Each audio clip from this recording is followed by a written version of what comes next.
नमस्कार, welcome to episode number 5 Ashtavakra Mahageeta volume 1 chapter 1 हम पढ़ रहे हैं।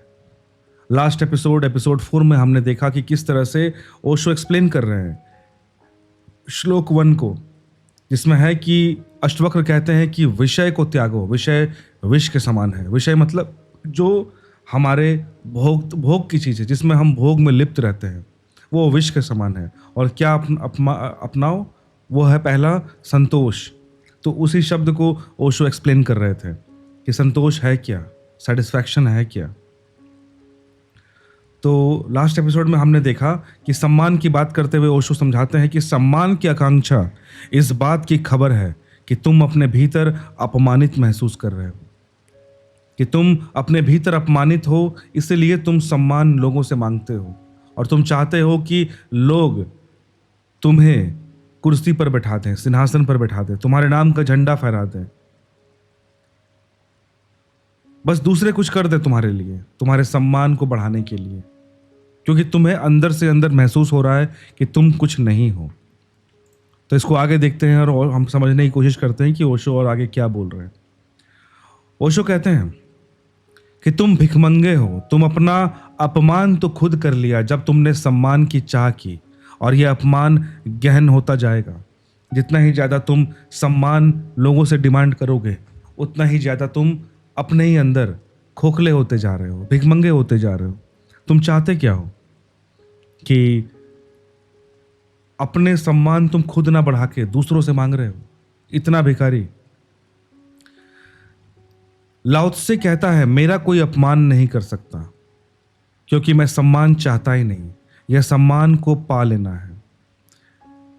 ओशो लाओ त्से, जो हम लोग ताओ उपनिषद भी पढ़ रहे हैं, दूसरे सीरीज में हमारा चल रहा है, तो उसमें भी यह चीज़ हमने देखा है कि लाओ त्से का एक प्रसंग ओशो ने यहाँ पे यूज़ किया है कि लाओ त्से कहता है कि मेरा कोई अपमान नहीं कर सकता, क्योंकि मैं सम्मान चाहता ही नहीं। आप मेरा सम्मान तब करोगे ना जब मैं मांगूंगा, और जब मैं आपसे सम्मान मांगूंगा तो मतलब अब मैं आपसे कुछ मांग रहा हूँ, गुडनेस मांग रहा हूँ। तो ये आपके हाथ में है कि आप मुझे सम्मान दोगे, और अगर नहीं दोगे तो अपमान दोगे।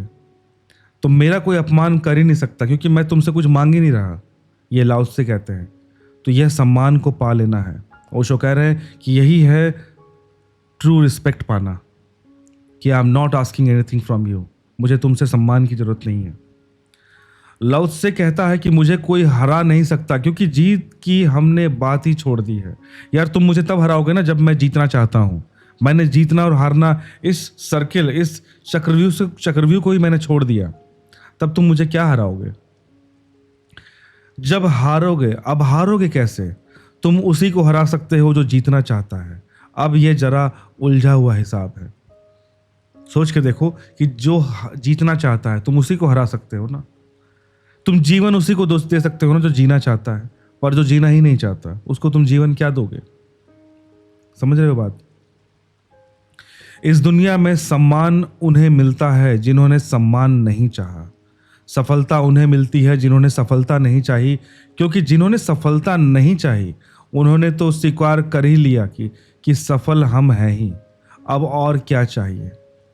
इट्स मीन, देखो पैराडॉक्सिकल बात हमने एपिसोड 4 में भी देखा था, पिछले एपिसोड में, कि जब भी हम ये चाहते हैं ना कि मुझे जीतना है, जीतना है, जीतना है, बार बार ये रिपीट करते रहते हैं कि हमें सफलता चाहिए, तो because of law of duality, इस बात को समझना सिंपल सी बात है कि जैसे ही हम बोलते हैं कि हमें जीतना है, तो हमारे अंदर एक और शब्द गूंजता है जिसको हमने शब्द नहीं दिया है, लेकिन वो गूंज रहा है। वो शब्द क्या है? कि मुझे हारना नहीं है।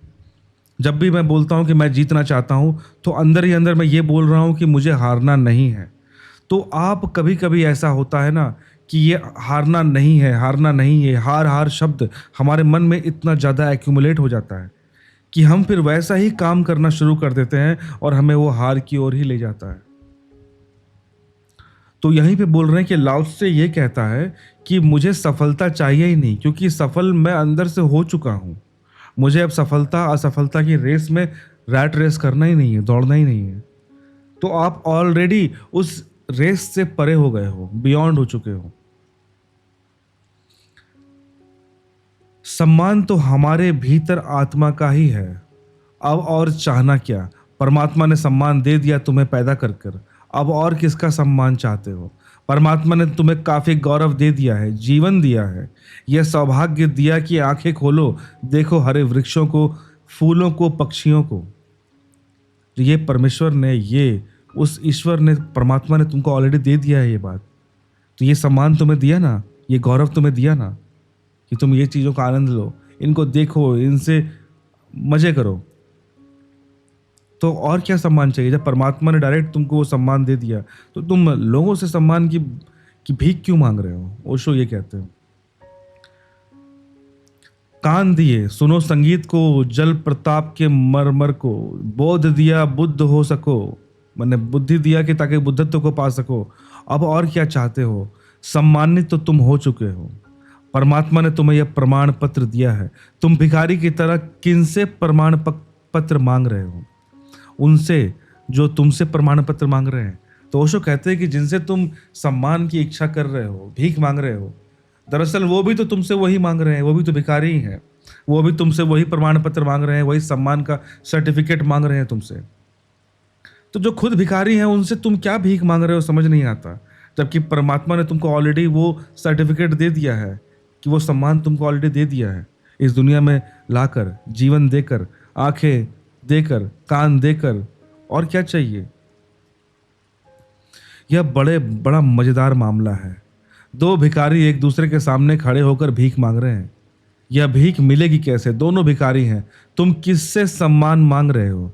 किसके सामने खड़े हो? यह अपमान कर रहे हो तुम अपना। एक भिखारी के सामने खड़े होकर भीख मांगते हो, इससे बड़ा अपमान खुद का और क्या होगा? और यही अपमान गहन होता जाएगा। ये भीख मांगने की प्रवृत्ति जो है ना, हम में डे बाय डे स्ट्रांग होती जाएगी। ओशो ये कह रहे हैं।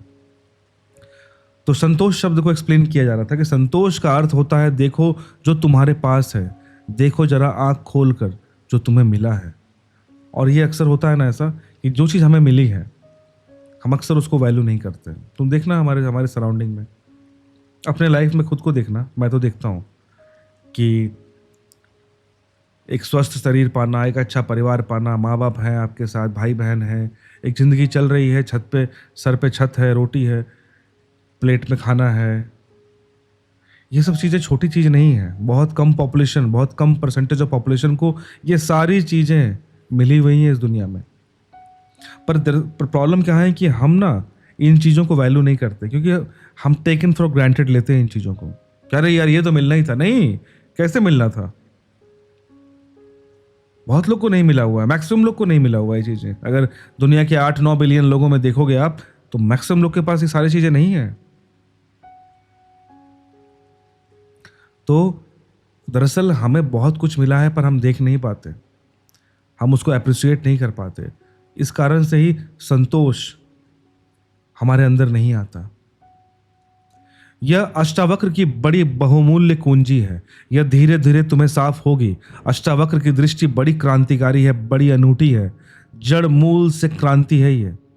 जड़ मूल से क्रांति मतलब एकदम डीप रूटेड रिवॉल्यूशन है ये, रिवॉल्यूशनरी बात है ये अष्टावक्र की। संतोष और सत्य को अमृत के समान सेवन कर।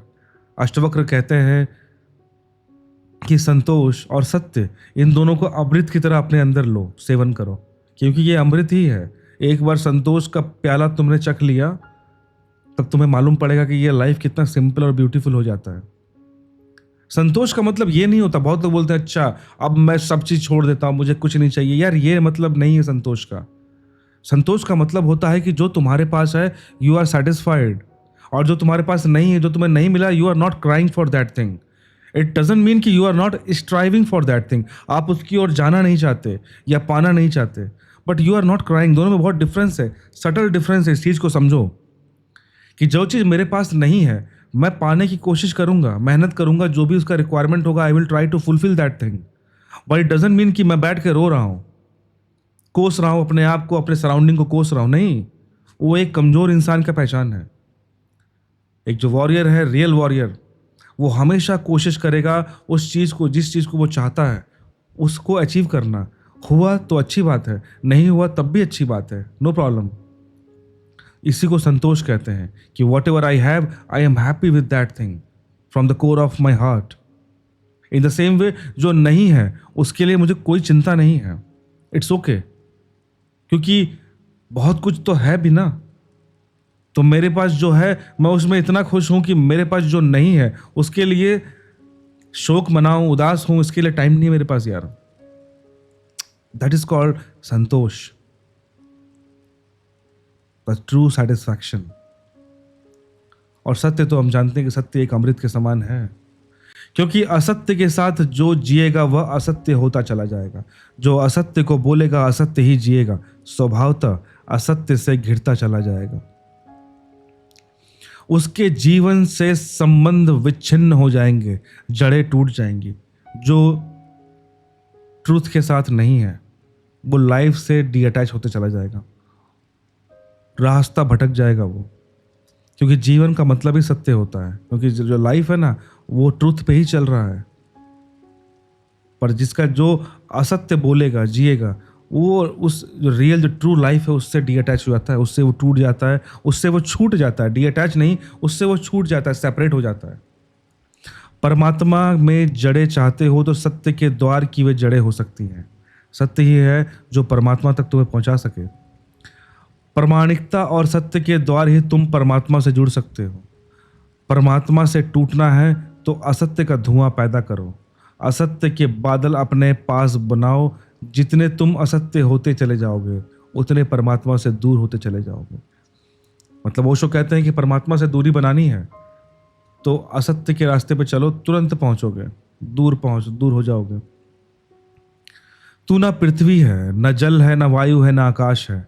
मुक्ति के लिए आत्मा को, अपने को, इन सब का साक्षी चैतन्य जान। सीधी सीधी बात है, भूमिका भी नहीं है। अभी दो वचन नहीं बोले अष्टावक्र ने कि ध्यान आ गया, कि समाधि की बात आ गई। जानने वाले के पास समाधि के अतिरिक्त और कुछ जताने को है ही नहीं। जिसके पास ट्रू नॉलेज है ना वो समाधि के अलावा कुछ और बोलना चाहता भी नहीं, क्योंकि उसके अलावा उसके पास बोलने को कुछ है ही नहीं। वह दो वचन भी बोले, क्योंकि एकदम से अगर समाधि की बात होगी तो शायद तुम चौंक ही जाओगे, समझ ना पाओगे। मगर दो वचन और सीधी समाधि की बात आ गई। तो ओशो कह रहे हैं कि अष्टावक्र ने एक दो इधर उधर की बात बोली और डायरेक्ट फिर समाधि पे आ गए, कि समाधि की बात करने लगे। क्योंकि जिनको ज्ञान है वो जानते हैं कि समाधि के अलावा और कुछ है नहीं, और क्या ही बोलूं मैं। तो ओशो कहते हैं कम से कम इन्होंने एक दो वचन इधर उधर का बोला भी, उसके बाद वो समाधि पे आए। होना तो ये चाहिए था कि वो डायरेक्ट वो पहला शब्द ही समाधि की बात ही करते, लेकिन फिर भी उन्होंने एक दो इधर चीजें इधर उधर की बातें बोली। अष्टावक्र 7 कदम भी नहीं चलते, बुद्ध तो 7 कदम चले, 8वें कदम पर समाधि है। अष्टावक्र तो पहला कदम ही समाधि का उठाते हैं। तू ना पृथ्वी है, ना जल है, ना वायु है, ना आकाश है। अष्टावक्र बोलते हैं ऐसी प्रतीति में अपने को थिर कर, मुक्ति के लिए आत्मा को, अपने को, इन सब का साक्षी चैतन्य जान। साक्षी सूत्र, साक्षी जो है सूत्र है, फॉर्मूला है। इससे महत्वपूर्ण सूत्र और कोई भी नहीं। देखने वाले बनो। साक्षी मतलब स्पेक्टेटर, जो देख रहा है। देखने वाले बनो। जो हो रहा है उसे होने दो, उसमें बाधा डालने की जरूरत नहीं। यह देह तो जल है, मिट्टी है, अग्नि है, आकाश है। तुम इसके भीतर हो तो वह दिए हो जिसमें यह सब जल, अग्नि, मिट्टी, आकाश, वायु प्रकाशित हो रहा है। तुम दृष्टा हो, इस बात को गहन करो। तो अष्टावक्र बोलते हैं कि ये जो मिट्टी, आकाश, पानी, अग्नि, ये सब जो चीजें हैं ना वो तुम्हारे भीतर है, और तुम वह दिए हो जो जिसके अंदर ये सारी चीजें, अग्नि, जल, मिट्टी है, और तुम सिर्फ एक स्पेक्टेटर की तरह, एक दर्शक की तरह देखने वाले हो। इसको और डीपली समझने की जरूरत है। कॉम्प्लिकेटेड है, मेरे लिए भी कॉम्प्लिकेटेड है, ये समझ में नहीं आ रहा मुझको उतना डीपली कि क्या हो रहा है। आगे देखते हैं। साक्षिणाम चिद्रूपम आत्मानम विद्धि। यह इस जगत में सर्वाधिक बहुमूल्य सूत्र है। साक्षी बनो, इसी से ज्ञान होगा, इसी से होगा वैराग्य, इसी से होगी मुक्ति। साक्षी बनने से, स्पेक्टेटर बनने से। प्रश्न 3 थे, उत्तर 1 है। यदि तू देह को अपने से अलग कर और चैतन्य में विश्राम कर स्थित है तो तू अभी ही सुखी, शांत और बंध मुक्त हो जाएगा। इसलिए मैं कहता हूं यह जड़ मूल से क्रांति है। ओशो कहते हैं कि ये जो श्लोक है साक्षी का, यह जड़ मूल से क्रांति है। पतंजलि इतनी हिम्मत से नहीं कहते कि अभी ही, पतंजलि कहते हैं करो, अभ्यास करो, यम नियम साधो, प्राणायाम प्रत्याहार आसन शुद्ध करो, जन्म जन्म लगेंगे तब सिद्धि आएगी। पतंजलि का ये कहना है कि अभ्यास करो, यम का, नियम का, साधो, प्राणायाम और प्रत्याहार आसन शुद्ध करो, जन्म जन्म लगेंगे तब सिद्धि मिलेगी। ये पतंजलि का कहना है। पर अष्टावक्र ने कहा कि अभी ही हो जाएगा, at the moment, on the same spot. Mahavir कहते हैं पंच महाव्रत और तब जन्म जन्म लगेंगे, तब होगी निर्जरा, तब कटेंगे जाल कर्मों का। महावीर का कहना है कि पंच महाव्रत व्रत लगेगा, जन्म जन्म लगेंगे और तब होगी निर्जरा और तब कर्मों का जाल कटेगा। पर सुनो, तुम सुनो अष्टावक्र को। अष्टावक्र सिंपली ये कहते हैं यदि देहम पृथकृत्य चित्ति विश्रामय तिष्ठति। अधुनैव, अधुनैव का मतलब क्या है? अभी, यहीं, इसी क्षण। यदि तू देह को अपने से अलग कर और चैतन्य में विश्राम कर स्थित है और तूने एक बात देखनी शुरू कर दी कि यह देह मैं नहीं हूं, मैं करता और भोगता नहीं हूं, यह जो देखने वाला मेरा भीतर छिपा है, जो सब देखता है, बचपन था कभी तो बचपन देखा, फिर जवानी आई तो जवानी देखा, फिर बुढ़ापा आया तो बुढ़ापा देखा, बचपन नहीं रहा तो बचपन, तो मैं बचपन तो नहीं हो सकता ना, बचपन नहीं रहा तो मैं बचपन तो नहीं हो सकता, आया और गया, मैं तो हूं। जवानी नहीं रही तो मैं जवानी तो नहीं हो सकता, आई और गई, मैं तो हूं। बुढ़ापा आया जा रहा है तो मैं बुढ़ापा भी नहीं हो सकता, क्योंकि जो आता है जाता है वह मैं कैसे हो सकता हूं? मैं तो सदा हूं। जिस पर बचपन आया, जिस पर जवानी आई, जिस पर बुढ़ापा आया, जिस पर हजारों चीजें आई और गई, मैं वही शाश्वत हूं। तो ओशो यही कह रहे हैं कि तुम ना बुढ़ापा थे, ना जवानी थे, ना तुम बचपना थे। वो तो एक रूप था और तुम सिर्फ साक्षी की तरह देखते रहे कि वो आया और चला गया, आया और चला गया। तुम कर भी नहीं रहे हो, तुम भोग भी नहीं रहे हो, तुम सिर्फ देख रहे हो कि तुम्हारा देह इस चीज को कर रहा है और भोग रहा है। इसका मतलब है कि तुम जो एक्चुअल इंसान जो हो, आत्मा, वो तुम्हारा देह भी नहीं है। तुम सिर्फ और सिर्फ स्पेक्टेटर हो, तुम सिर्फ देख रहे हो, बाकी सारी चीजें हो रही हैं और तुम्हारा काम है सिर्फ देखना। स्टेशनों की तरह बदलती रही है बचपन, जवानी, बुढ़ापा, जन्म यात्री चला जाता है।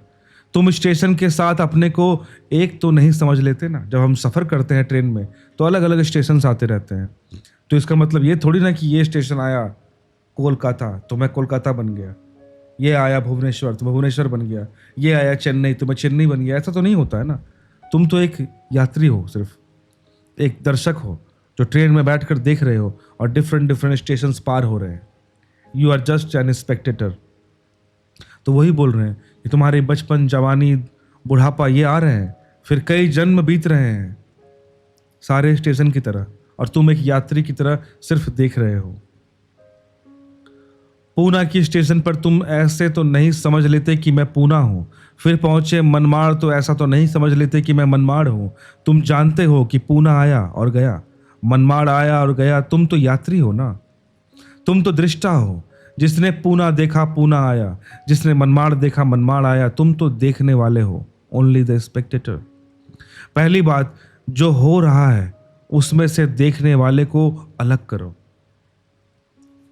तभी हम स्पेक्टेटर बन पाते हैं। ओशो यहाँ पे यही कह रहे हैं कि whatever is happening with our life, उससे और खुद को अलग करो। मैं इसको इस तरह देखता हूँ, इस तरह समझता हूँ कि वॉट एवर इज हैपनिंग ये एक है और मेरा कॉन्शियसनेस वो एक अलग है, मेरी चेतना जो है वो एक अलग है। वो उसका काम है सिर्फ देखना what ever is happening, that's all, without reacting. कोई रिएक्शन नहीं देना है, कोई हैप्पीनेस नहीं है, कोई सैडनेस नहीं है, कोई डूअर नहीं है, कोई रिसीवर नहीं है, ना करता है ना कोई भोगने वाला है, ऐसा कुछ नहीं है। बस देख रहा हूं मैं। वो चैतन्य जो है, वो जो कॉन्शियसनेस है, जो चित्त है, वो सिर्फ और सिर्फ देख रहा है कि व्हाट इज हैपनिंग। तो ओशो कहते हैं कि दो पहली बात जो हो रहा है उसमें से देखने वाले को अलग कर लो, देह को अपने से अलग कर और चैतन्य में विश्राम। मतलब जो बॉडी है, जहाँ पे सारी चीज़ें हो रही हैं, जो कर रहा है, जो रिसीव कर रहा है उसको, और जो अपना चित्त है चैतन्य, उसको अलग करो, सेपरेट करो। और करने योग्य कुछ भी नहीं है, बस इतना ही करना है। जैसे लाओत्से का सूत्र है, ताओ उपनिषद में जैसे हमने पढ़ा, लाओत्से का सूत्र है समर्पण, वैसे अष्टावक्र का सूत्र है विश्राम, रेस्ट। लाओत्से कहता है कि जस्ट डेडिकेट योरसेल्फ, अपने आप को निछावर कर दो, छोड़ दो, सरेंडर। अष्टावक्र कहता है विश्राम, रेस्ट।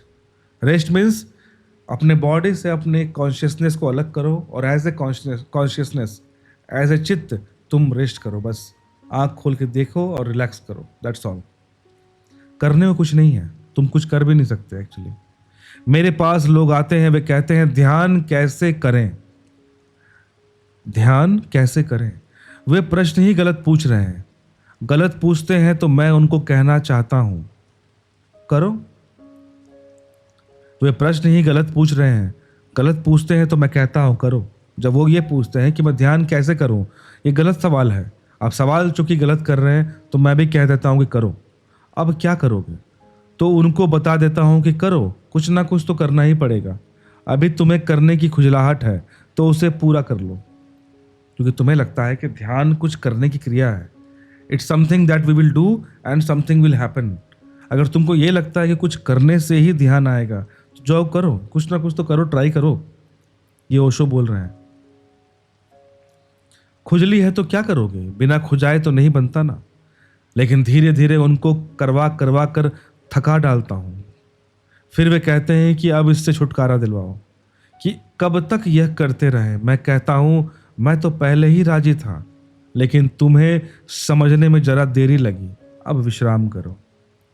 तो ओशो कह रहे हैं कि तुम आए थे ध्यान करने, तो मैंने बोला करो जितना कर सकते हो। तुम्हारे अंदर एक खुजलाहट है कि भाई कुछ करने से ही ध्यान करने की चीज़ है, तुम करो। और तुम्हें करवा करवा के मैं इतना थका दूंगा कि तुम लास्ट में पूछोगे कि यार इससे मुक्ति दिलाओ यार, मज़ा नहीं आ रहा। तब मैं बोलूँगा कि हाँ अब तुम सही लाइन पे आए, अब रेस्ट करो। ध्यान का, यहाँ देखना, ध्यान का आत्यंतिक अर्थ विश्राम है। ध्यान कहने का मतलब ही होता है कि डीप रेस्ट। चित्त विश्राम्य तिष्ठसि, चित्त के विश्राम को ही ध्यान कहते हैं। जो विश्राम में ठहरा देता अपनी चेतना को, जो होने मात्र में ठहर जाता। मतलब कि अपनी चेतना को, अपनी कॉन्शियसनेस को रेस्ट पोजीशन पर जो ले जाए, उसी को ध्यान कहते हैं। कुछ करने को नहीं है, क्योंकि जिसे तुम खोज रहे हो वो मिला ही हुआ है। वो बोलना चाह रहे हैं कि तुम जो ध्यान जिसको पाना चाहते हो, that is already with you. तुम्हारे पास वो ऑलरेडी है, तुम्हें बस उसे एक्टिवेट करना है, तुम्हें रियलाइज करना है कि वो तुम्हारे पास है। कई बार ऐसा होता है ना दोस्तों कि हमारे पास कुछ है पर हम रियलाइज नहीं कर पाते हैं। जैसे फॉर एग्जांपल आज के डेट में बायोलॉजी बहुत आगे पहुंच गई है, टेक्नोलॉजी बहुत हाई हो चुकी है, हमें पता है कि हमारे बॉडी में क्या क्या पार्ट है। पर जस्ट इमेजिन करो, आज से 2, 3, 4, 5 हज़ार साल पहले जाओ, हमें तो पता भी नहीं होगा ना कि हमारे बॉडी में कौन कौन से ऑर्गन है, अंदर क्या काम कर रहा है, क्या नहीं कर रहा है। वो ऑलरेडी था, वो ऑलरेडी पहले भी था, वो ऑलरेडी पहले भी काम कर रहा था जैसे आज कर रहा है। पर शायद पहले हमें नॉलेज नहीं थी कि वो चीज़ ऑलरेडी है। विद टाइम हमने जाना। कि ये चीज़ें हमारे पास है और हम जानते हैं, लेकिन पहले नहीं जानते थे। तो वही बात हो रही है कि जिस ध्यान की तुम खोज में हो, वो ऑलरेडी तुम्हारे पास है, तुम्हें मिला हुआ है, बट तुम्हें बस उसे रियलाइज करना है, उसे एक्टिवेट करना है। कैसे? अपने चित्त को विश्राम देकर। क्योंकि जिसे तुम खोज रहे हो उसे कभी खोया ही नहीं, उसे खोया ही नहीं जा सकता, वही तुम्हारा स्वभाव है। अयमात्मा ब्रह्म, तुम ब्रह्म हो अनलहक, तुम सत्य हो, कहाँ खोजते हो, कहाँ भाग चले जाते हो, अपने को ही खोजने कहाँ भागे चले जा रहे हो। रुको, ठहरो, परमात्मा दौड़ने से नहीं मिलता, क्योंकि परमात्मा दौड़ने वाले में छिपा है। तुम जिसके पीछे दौड़ रहे हो वो तुम्हारे अंदर ही, और तुम कहाँ भागे जा रहे हो इधर इधर उधर, तुम्हें कहीं नहीं मिलेगा।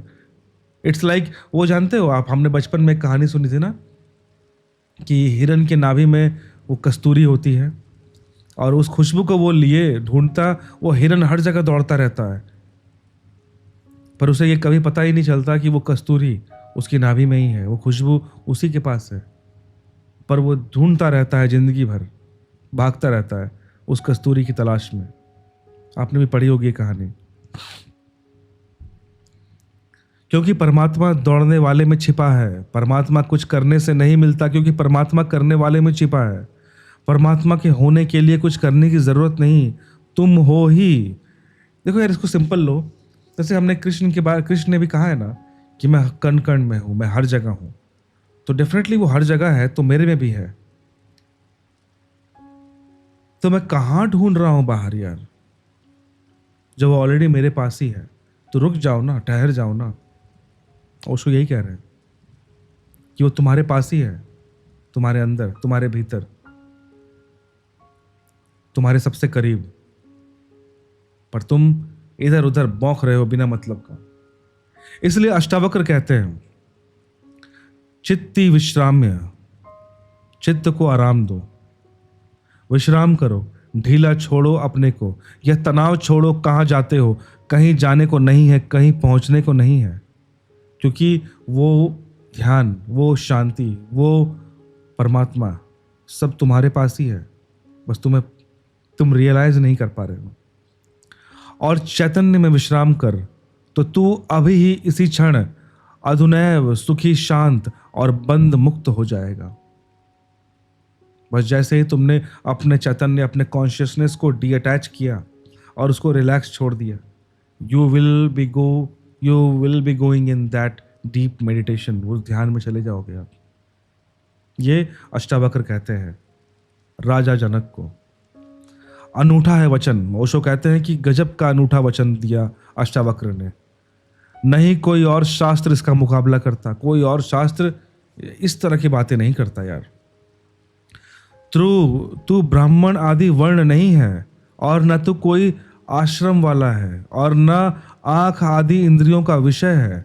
असंग और निराकार तू सबका, विश्व का साक्षी है, ऐसा जानकर सुखी हो।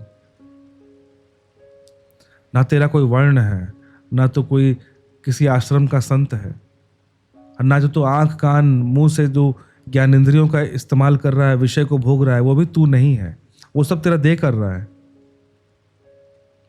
तू निराकार है, असंग है, तू किसी के साथ नहीं, तू निराकार है, तेरा कोई शेप नहीं। बस तुझे स्पेक्टेटर बनना है, साक्षी बनना है इस विश्व का, और यहीं पे सुख है। अब ब्राह्मण कैसे टीका लिखे?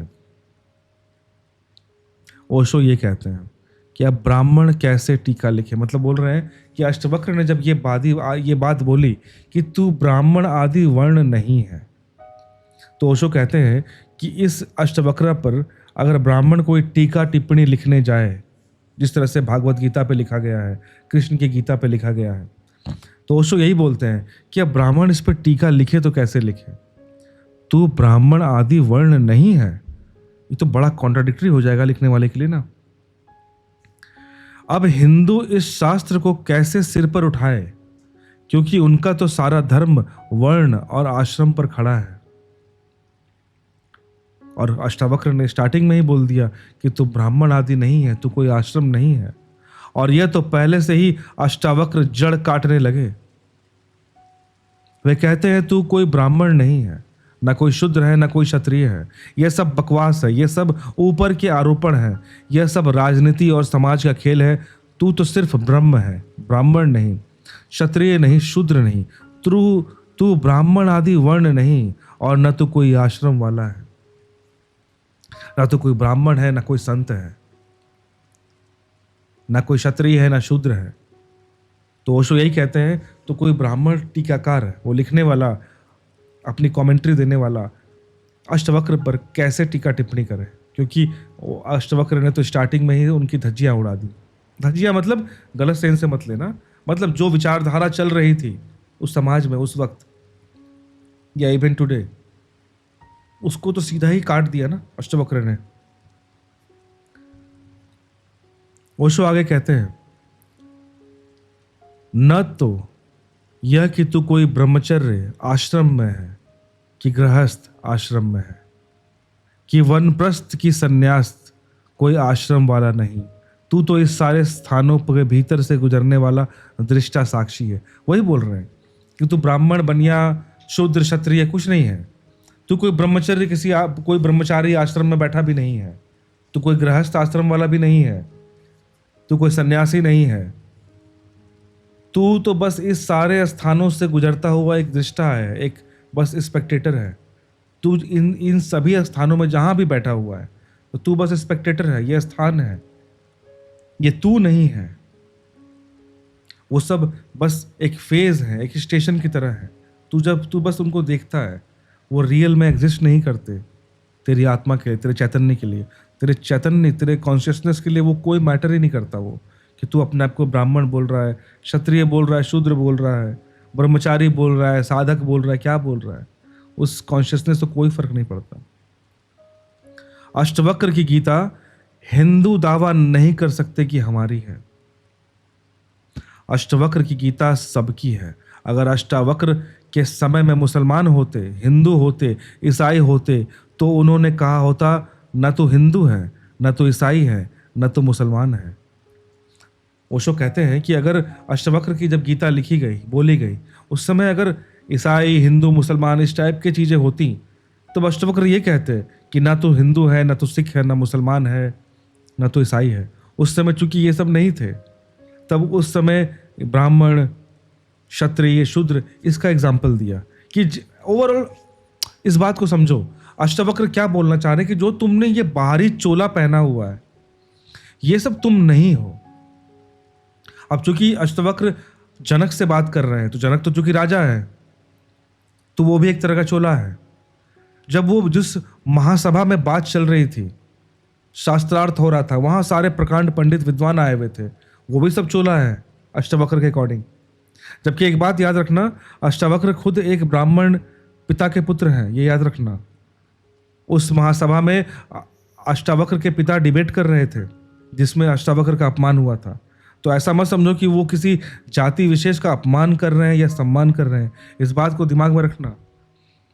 वरना वर्ण व्यवस्था या जाति व्यवस्था के अकॉर्डिंग तो अष्टावक्र खुद एक ब्राह्मण हुए ना, लेकिन वो ये कहते हैं ना, जो ये इल्यूजनरी चोला हमने पहना हुआ है, इसको ब्रेक करके वो बियॉन्ड बात कर रहे हैं कि ना तू ब्राह्मण है, ना शूद्र है, ना क्षत्रिय है, ना कुछ भी, ना तू संत है, ना तू ब्रह्मचारी है, ना सन्यासी है।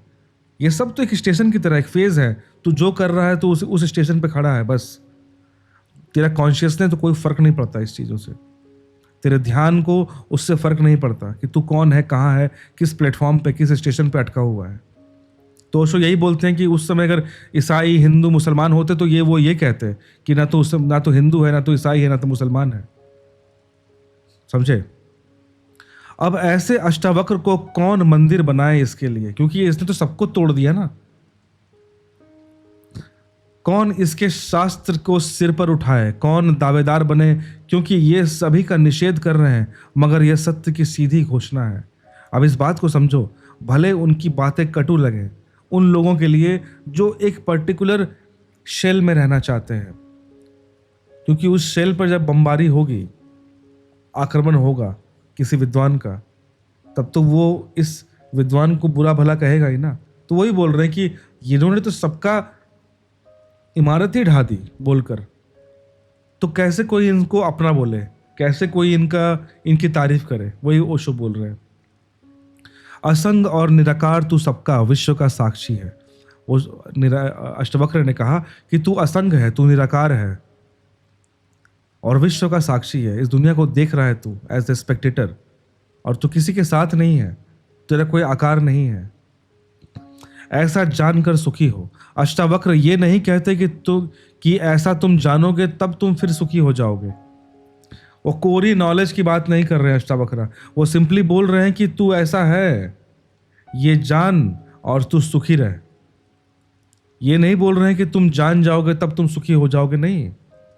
वो प्रेजेंट की बात कर रहे हैं कि you are already, this is happening right now. तुम हो ये चीज, बस ये खाली पहचान जान ले, इस चीज को एक्सेप्ट कर ले। उन्होंने ये बात कही कि you already are, just accept it and be happy.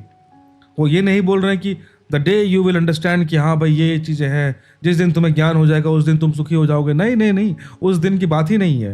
We don't have to reach somewhere, you already are on that place. You just have to know, you just have to accept, you just have to realise this thing and just after knowing this be happy. ये अष्टावक्र बोल रहे हैं।